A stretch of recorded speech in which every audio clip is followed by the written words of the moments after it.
Welcome to the On the Pen, the weekly dose podcast, your one-stop shop for obesity medicine news with your host, ManOnThePen, Dave Knapp.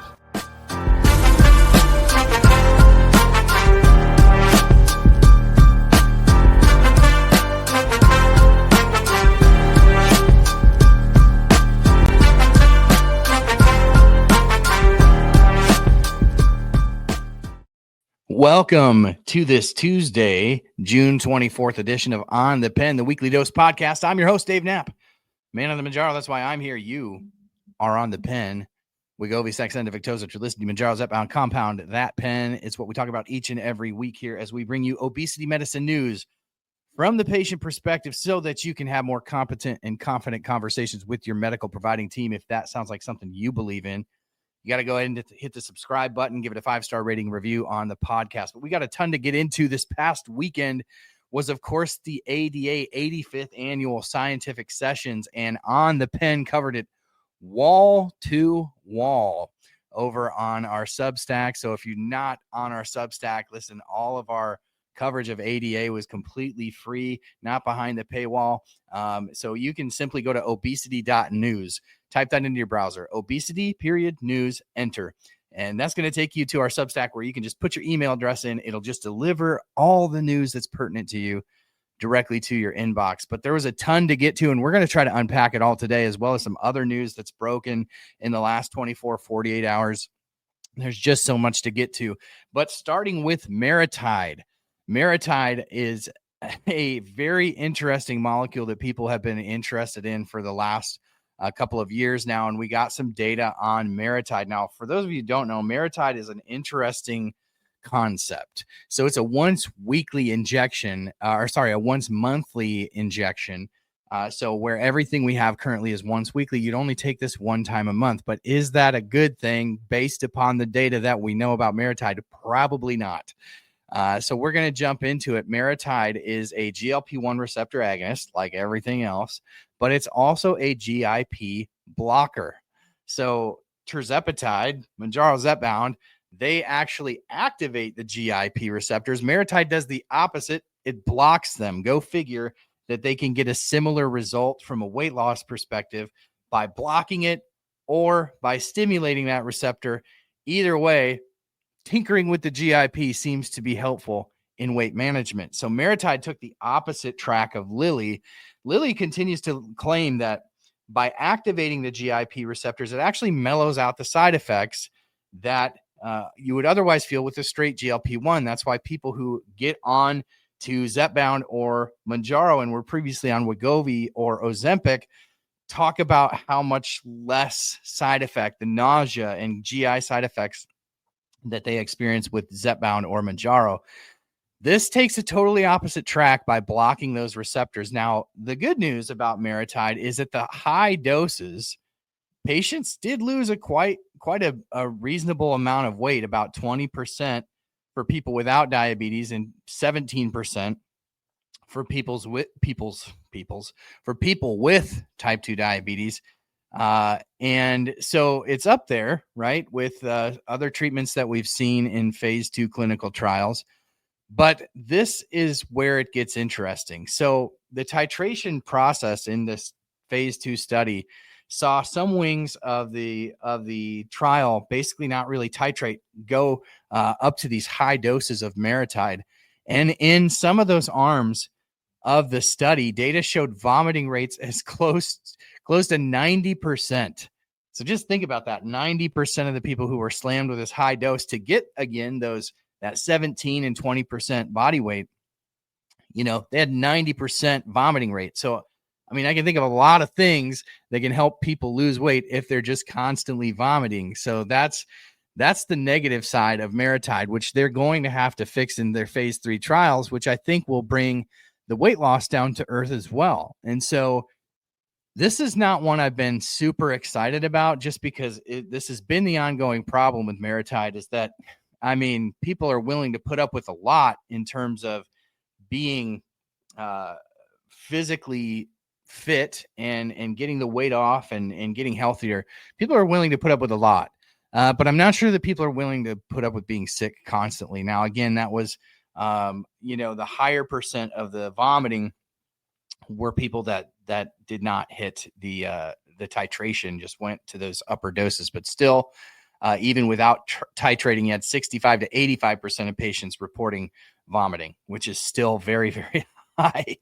So that's Maritide. People were really eager about the information from Maritide, and the Maritide data was kind of right on track with what we expected to see based upon what we saw in phase 1. And so they didn't really fix their titration issues. Of course, they'll do that for phase 3, but I think that people have to expect that the weight loss part of it is going to come back down to earth with Maritide. Now, Maritide, another thing, besides being a once monthly injection, which you're stuck with these side effects for a long time with a once monthly injection. But I think what does get people excited about Maritide, and rightfully so, is that it's a third company. It's Amgen. So we're not talking about Eli Lilly or Novo Nordisk here. We're talking about another pharmaceutical giant in Amgen. And so it is positive to see other companies getting into the fray with medications that do appear to be pretty effective. We would love to see more market pressure on Lilly and Novo to bring down the costs of their medication. So that is the positive thing. Now, not to be outdone, we've got a really interesting trial from Eli Lilly on Wegovy. Now, you're hearing me right, and I got a lot of messages back on my Substack about this. Didn't you mean to say Novo Nordisk's Wegovy trial? No, I didn't. Because here's what happened. And we covered this actually 2 years ago at my camper in July. 2 years ago, we covered the fact that Eli Lilly acquired a company with an asset called bimagrumab. Now, bimagrumab is a really interesting molecule. It's a myostatin inhibitor, meaning it helps to preserve and possibly build muscle mass while helping to shed fat.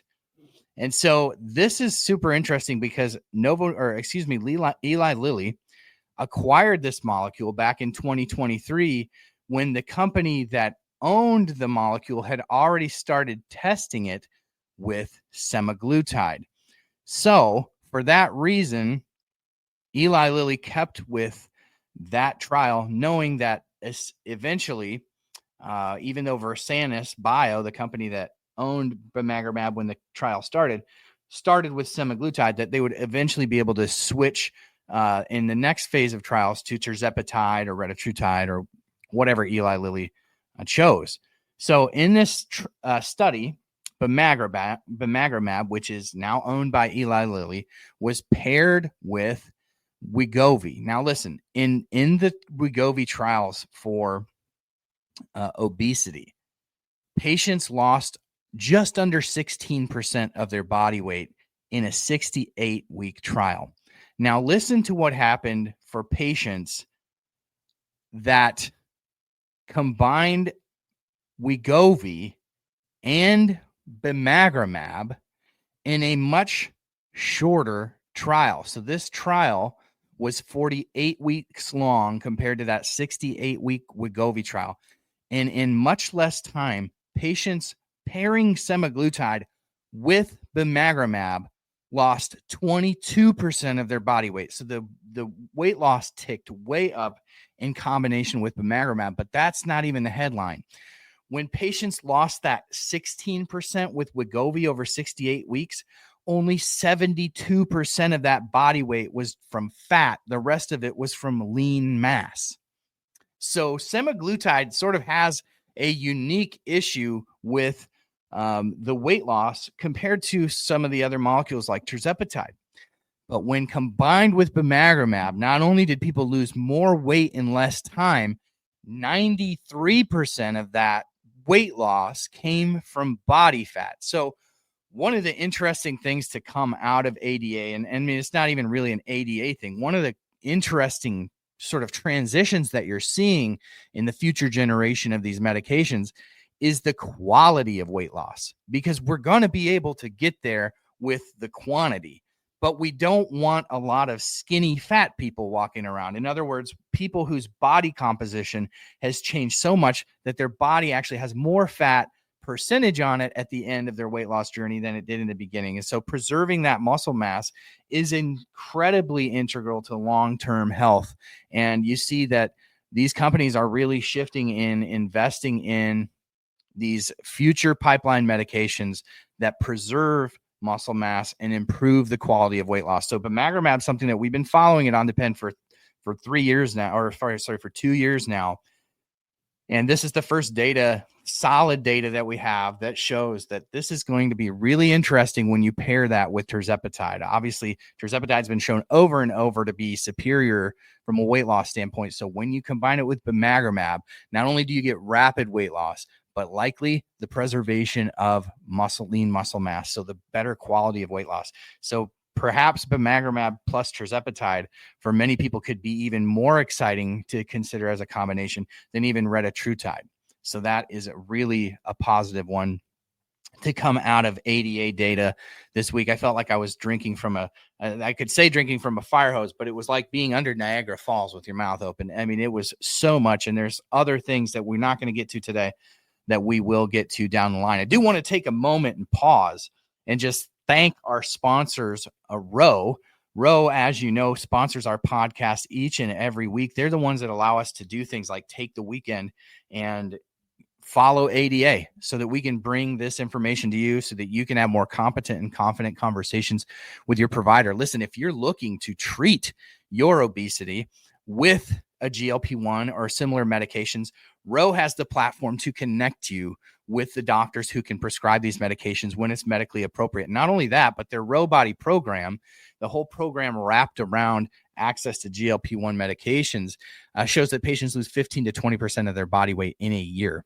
And so this is amazing news for people looking to finally get control of their health. So you can check out ro.co/OTP and learn more about the Ro Body program. Of course, if you do get prescribed these medications, you want to know the side effects. And so there's no free lunch. You want to make sure that you know exactly what you're getting when you put these medications in your body. You can do that at ro.co/OTP. Within a couple clicks, you can learn about these medications.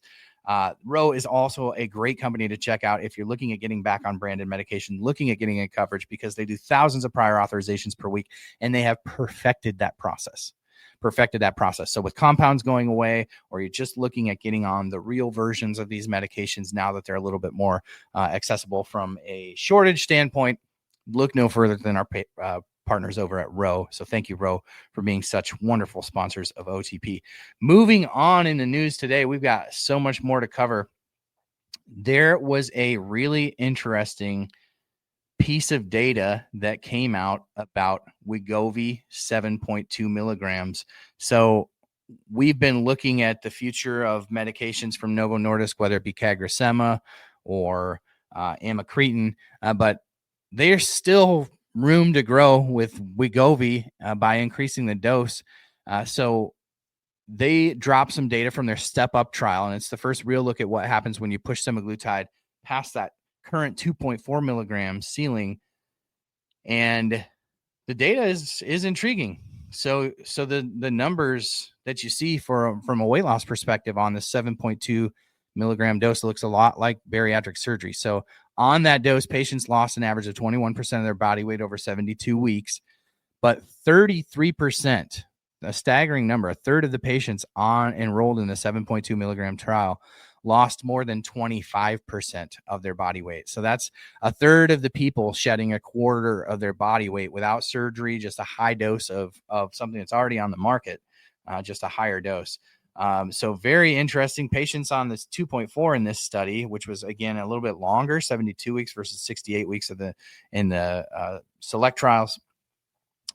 We saw 7.2 milligram dose, 21% weight loss, and we saw 17.5% weight loss, which is a bit higher than we've used to seeing at the 2.4, but again, a little bit longer study with people on placebo losing around 2.4%.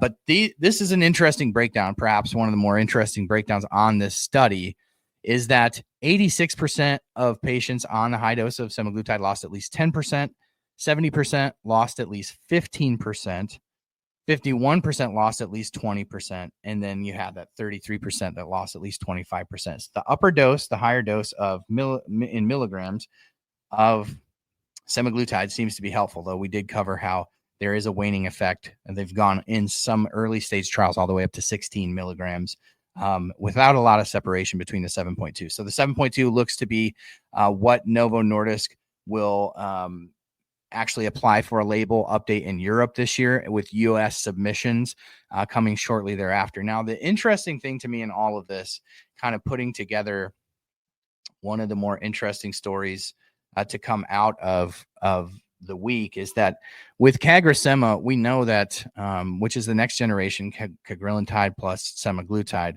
you're not getting much higher in the clinical trials with the CagriSema or cagrilintide and semaglutide combination than you are with high dose semaglutide.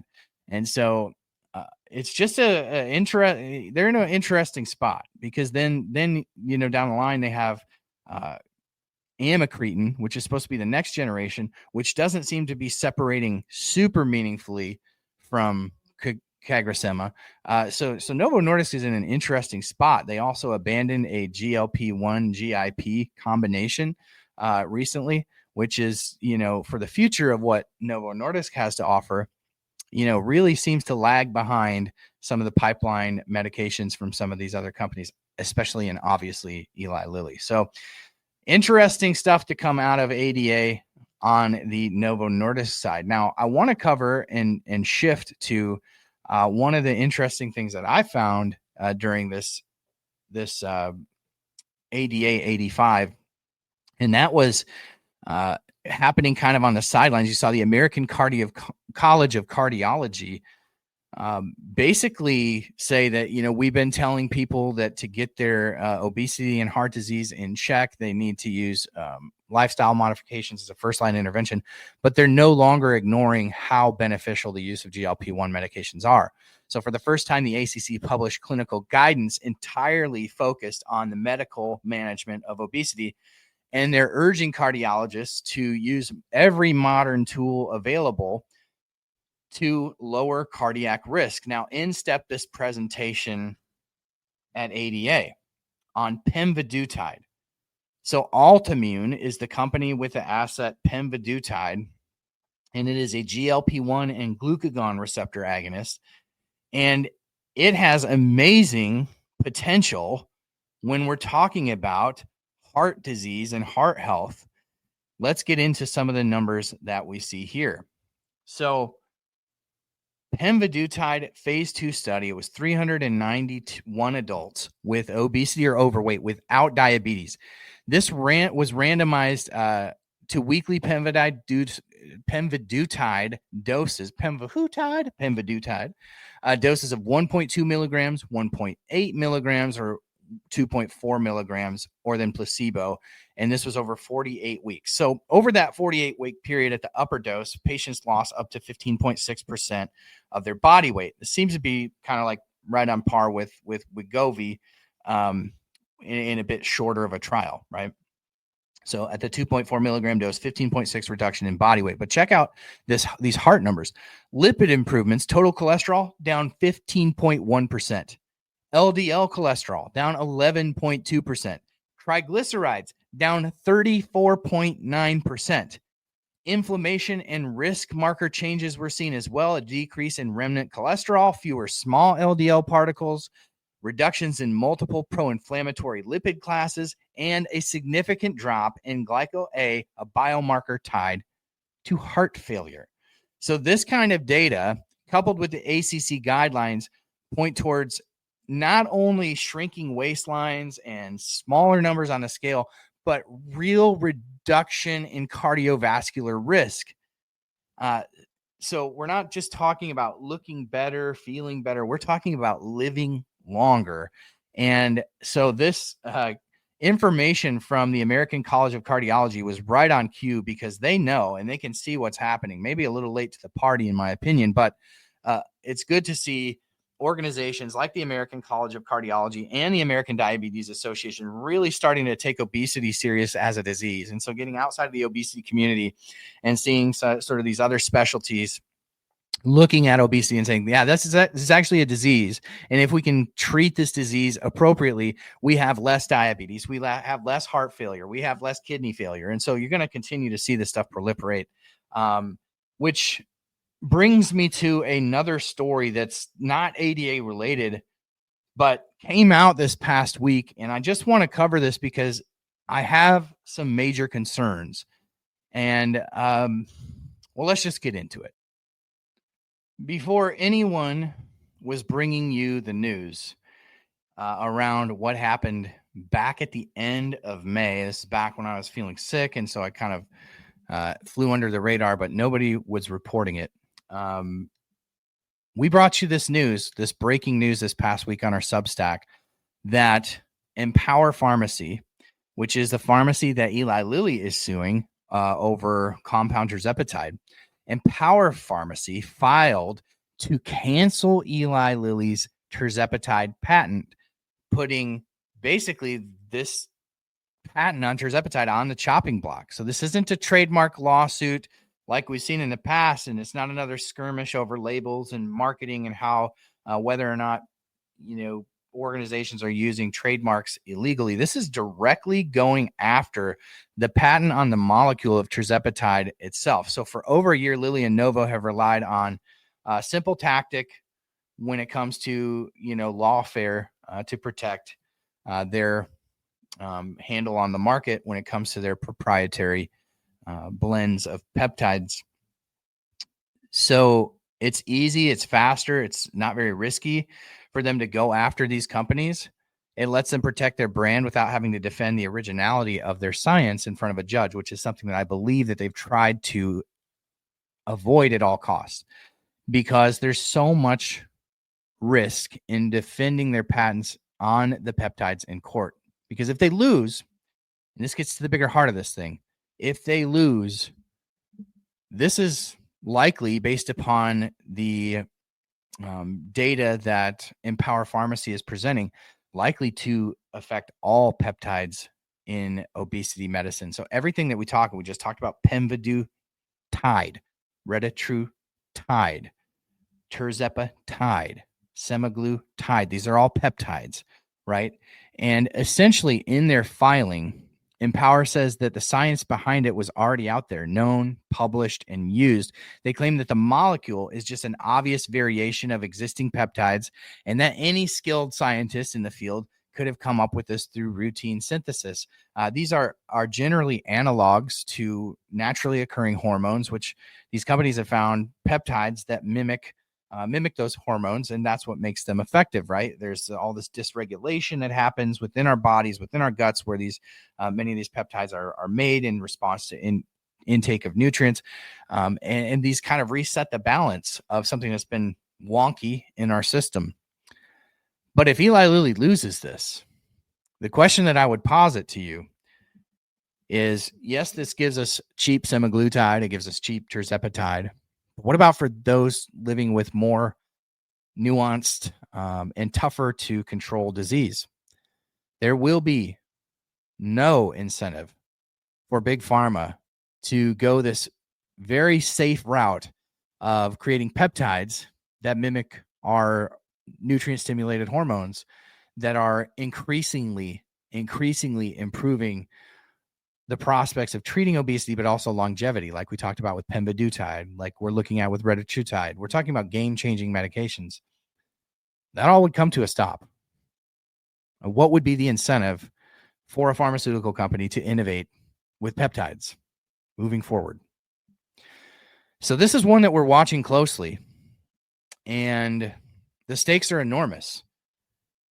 They're just absolutely enormous, and I do worry about where this one ultimately lands. But Empower is fighting back. Lilly picked a fight with them in terms of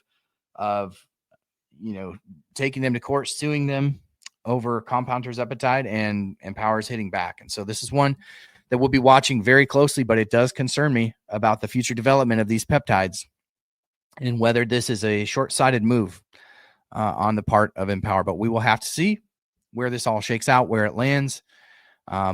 But my feeling on the surface, as I've had a couple days to digest this news since we dropped it on our Substack, is worrisome to say the least. So we'll follow this very closely. It's another reason to make sure that you like, save, share, and subscribe. Train the algorithms to tell the algorithms that this kind of content is exactly what you want to see and get. But better yet, sign up for email alerts at obesity.news. Type obesity.news into your browser and just pump your email in there. It's the best way to support what we're doing and to make sure that you get this information. We're going to have lots more to bring to you in the coming days, weeks, and months as this stuff all takes shape. But I hope you enjoyed our coverage of the ADA conference, the scientific sessions. We've got a lot more coming up, some great interviews. If you missed it, we had a wonderful interview with community member Jamie Selzler over here on the podcast this past week. Make sure you go check that out if you haven't. I think the little break we took from YouTube really suppressed our stuff. I had one video that was posted that got like 9 views. I've never, ever had that happen on YouTube. So something funny's happened over here. So train the algorithm, hit the thumbs up button, do all the things to make sure that this gets out. And if you're listening on the podcast, please don't forget to leave us a 5-star rating and review. Until next time, thank you for being the best part of what we do. I couldn't, wouldn't, and shouldn't do it without you. Thank you for being here. And I appreciate each and every one of you. Check out the next one.